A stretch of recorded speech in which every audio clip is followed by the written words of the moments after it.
नमस्कार, स्वागत है आपका इस साप्ताहिक समाचार बुलेटिन में। मैं हूं प्रमोद दुबे। खबर शुरू करते हैं। बागेश्वर धाम के पीठाधीश्वर धीरेन्द्र कृष्ण शास्त्री ने दिल्ली के पवित्र छतरपुर मंदिर से गत 7 नवंबर को सनातन हिंदू एकता पदयात्रा 2025 का शुभारंभ किया। यह 10 दिवसीय पदयात्रा दिल्ली, हरियाणा और उत्तर प्रदेश के 450 से ज़्यादा जगहों से होते हुए गुजरेगी और 16 नवंबर को वृंदावन के श्री बांके बिहारी मंदिर में महासभा के साथ संपन्न होगी।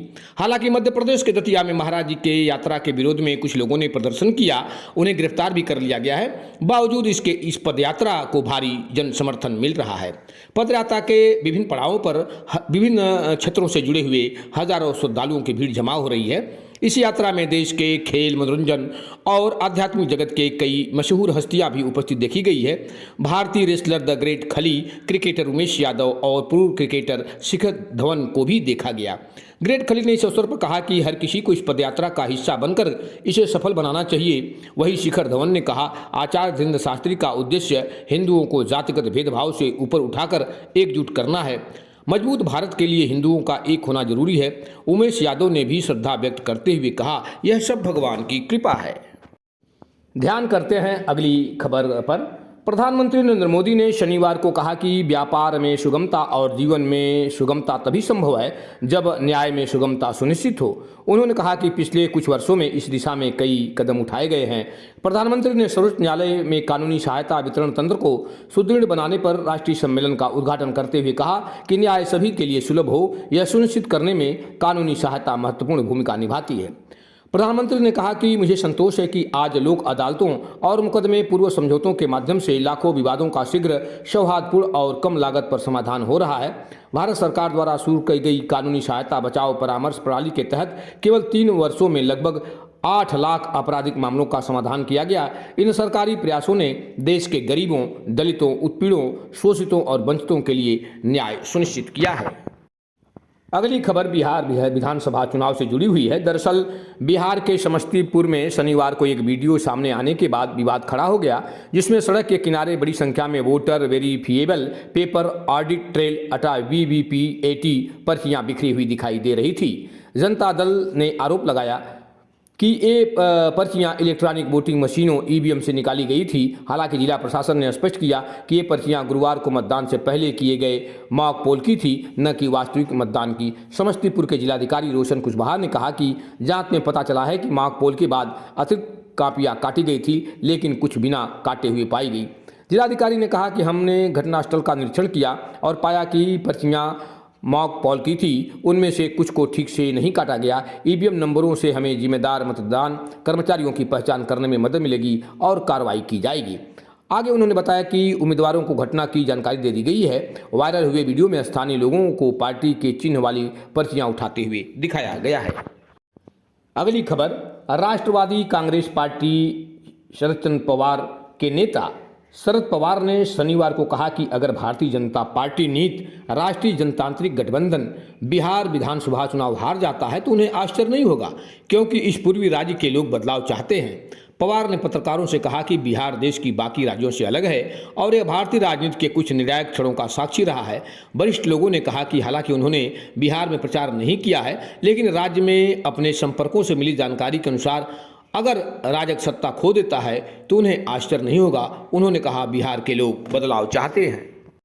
अगली खबर प्रशांत किशोर से जुड़ी हुई है। दरअसल जन स्वराज पार्टी के प्रमुख प्रशांत किशोर ने गत शनिवार को दावा किया कि बिहार विधानसभा चुनाव में प्रवासी मजदूर और युवा असली एक्स फैक्टर हैं, न कि महिलाएं। पूर्व चुनाव रणनीतिकार किशोर ने सुपौल में संवाददाताओं से कहा कि प्रवासी मजदूर और युवा परिवर्तन के लिए मतदान करने को दृढ़ संकल्पित है।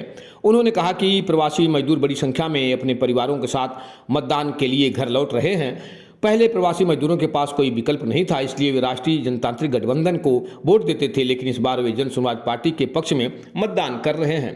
प्रधानमंत्री नरेंद्र मोदी पर निशाना साधते हुए किशोर ने कहा कि पहले प्रधानमंत्री प्रवासी मजदूरों और आम लोगों के वोट राष्ट्रीय जनता दल के जंगल राज का डर दिखाकर हासिल करते थे, लेकिन अब उन्हें जमीनी स्थिति का सही आकलन नहीं हो रहा है। इस बार जो लोग बिहार में जंगल राज की वापसी से चिंतित थे, वे जन स्वराज में एक विकल्प के तौर पर देख रहे हैं।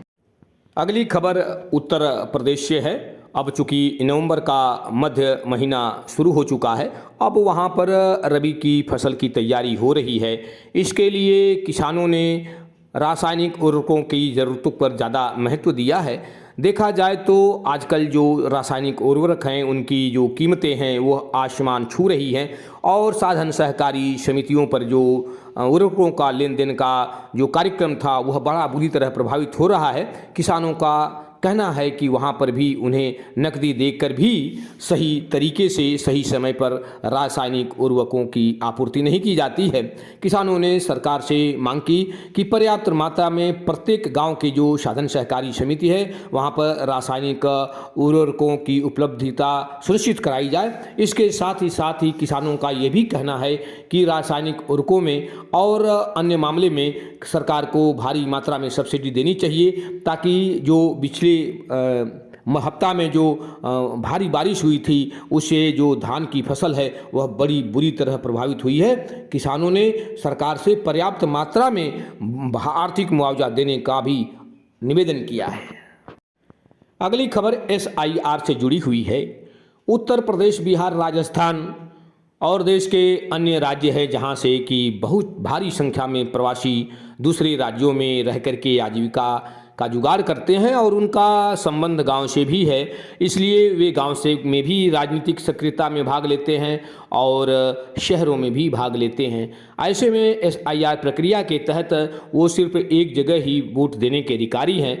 तो उनका ये कहना है कि मान लीजिए किसी का उत्तर प्रदेश का मतदाता पहचान पत्र है तो उस आधार पर वह गुजरात, महाराष्ट्र, दिल्ली, पश्चिम बंगाल इत्यादि राज्यों में ड्राइविंग लाइसेंस कैसे बनवाएगा और तरह तरह की जो सरकारी सुविधाएं हैं उसको वो कैसे ले सकेगा। जब राजनीतिक अधिकार कहीं नहीं होंगे, वोट बैंक का व्यक्ति हिस्सा नहीं होगा, तो फिर निश्चित रूप से राजनीतिक दल उसकी उपेक्षा करेंगे, शासन प्रशासन में उनकी पहुंच नहीं होगी, उनकी पूछ नहीं होगी। अंततः लाखों लाख प्रवासियों को का जो है इससे प्रभावित होना स्वाभाविक है। उन लोगों का ये कहना है कि प्रवासियों के लिए एक ऐसी नीति बनाई जानी चाहिए जहां पर जब तक रहें वे राजनीतिक अधिकार का उपयोग करें, वे जहां चाहें वहां जाकर के वे मतदान कर सकें, लेकिन उनके राजनीतिक अधिकारों पर किसी तरह का प्रभाव नहीं आना चाहिए। केंद्र सरकार से, चुनाव आयोग से सभी ने मिलकर के निवेदन किया है कि इस संदर्भ में कार्रवाई की जानी चाहिए। उत्तर प्रदेश और बिहार में चक्रवाती तूफान से हुए विनाशकारी प्रभाव को देखते हुए किसानों ने सरकार से पर्याप्त मात्रा में मुआवजा देने की मांग की है। उन्होंने कहा कि समस्त कृषि ऋण माफ किए जाएं और आगे के लिए भी सरकार कृषि की व्यवस्था सुनिश्चित